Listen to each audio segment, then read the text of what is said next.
লাল বাল পাল British শাসনের বিরুদ্ধে চরমপন্থী আন্দোলনের মূল হোতা ছিলেন এই দলটি। আর এই দলের নেতৃত্বে যে তিনজন ছিলেন তারা হলেন লালা লাজপত রায়, বাল গঙ্গাধর তিলক আর বিপিন চন্দ্র পাল। বিপিন চন্দ্র পাল ছিলেন শিক্ষক, সাংবাদিক, সুবক্তা, লেখক এবং অবশ্যই একজন লাইব্রেরিয়ান, কিন্তু সবার উপরে একজন চরমপন্থী জননেতা। প্রেসিডেন্সি কলেজে পড়া সম্পূর্ণ হয়নি তার। ক্যালকাটা পাবলিক লাইব্রেরিতে কর্মরত অবস্থায় উনি কেশব সেন, শিবনাথ শাস্ত্রী, সুরেন্দ্রনাথ ব্যানার্জির সংস্পর্শে আসেন এবং চরম বিপ্লবী মন্ত্রে দীক্ষিত হন। এরপর ইংল্যান্ডে পড়াশোনা করতে গিয়েও ফিরে আসেন এবং স্বদেশী আন্দোলনে ঝাঁপিয়ে পড়েন। 1886 সালে উনি কংগ্রেসে যোগ দেন। New India, Vande Mataram, Swaraj the Democrat O the Independent নামে পত্রিকাগুলির সম্পাদনার দায়িত্বে ছিলেন।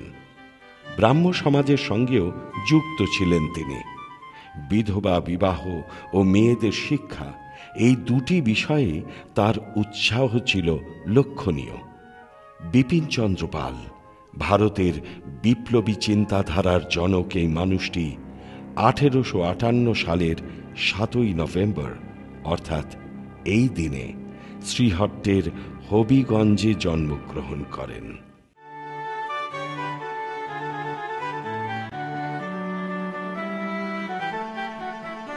ভারতবর্ষে যে কজন প্রতিভাবান বৈজ্ঞানিক জন্ম নিয়েছেন, চন্দ্রশেখর ভেঙ্কটরমন তাদের মধ্যে অন্যতম। জন্মেছিলেন 1888 সালের 7ই নভেম্বর অর্থাৎ এই দিনে ত্রিচিনপল্লীর এক তামিল ব্রাহ্মণ পরিবারে।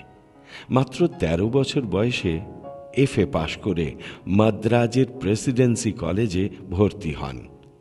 1907 সালে রমন অত্যন্ত সাফল্যের সঙ্গে MA পাশ করেন। কলকাতা বিশ্ববিদ্যালয়ে প্রথম পালিত অধ্যাপক নিযুক্ত হন এবং Indian association for cultivation of সায়েন্সে নিয়মিত গবেষণায় রত থাকেন।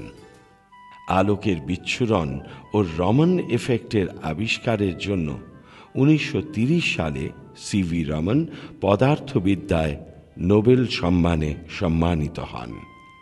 এর আগে উনি রয়্যাল সোসাইটির ফেলো নির্বাচিত হন। ভারত সরকার তাকে ভারত রত্ন সম্মান প্রদান করেন 1954 সালে। এছাড়া উনি Franklin medal, Lenin peace prize প্রভৃতি বিভিন্ন আন্তর্জাতিক সম্মান লাভ করেছেন। তার নোবেল জয়ের দিনটিকে স্মরণীয় করে রাখতে ভারতে ওই দিনটিকে বিজ্ঞান দিবস হিসেবে গণ্য করা হয়।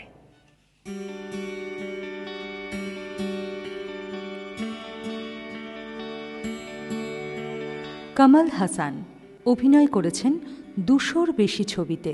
1959 সাল থেকে শিশু শিল্পী হিসেবে অভিনয় শুরু করেন এবং রাষ্ট্রপতি পুরস্কারও লাভ করেন। প্রধানত দক্ষিণী ছবিতে অভিনয় করলেও হিন্দি ছবিতে তার সাবলীল অভিনয় তাঁকে সারা দেশে জনপ্রিয় করেছে। तेरे मेरे बीच में कैसा है ये बंधन अनजाना,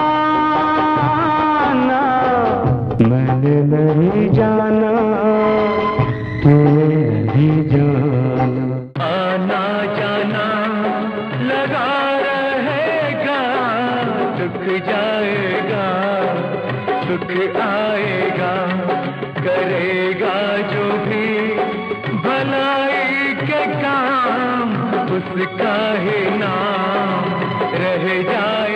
মণিরত্নমের নায়কান ছবিতে তার অসাধারণ অভিনয়ের জন্য দ্বিতীয়বার জাতীয় পুরস্কার লাভ করেন। आप अच्छे हो या बुरे हो?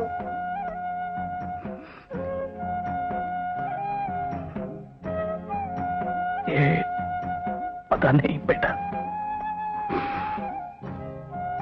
पता नहीं। तुम्हारा नाम क्या है? 19টি ফিল্ম ফেয়ারের সম্মান লাভ করেছেন কমল হাসান। ও মারিয়া, ও মারিয়া, ও মারিয়া, ও মারিয়া, ও মারিয়া, ও মারিয়া, अरे जानी जब बोला तुझसे शादी करेगी मुझसे, कैसे कहा था ये बता। তার অভিনীত সবচেয়ে বেশি সংখ্যক ছবি অস্কার সম্মানের জন্য পাঠানো হয়েছে। পদ্মশ্রী হয়েছেন 1990 সালে।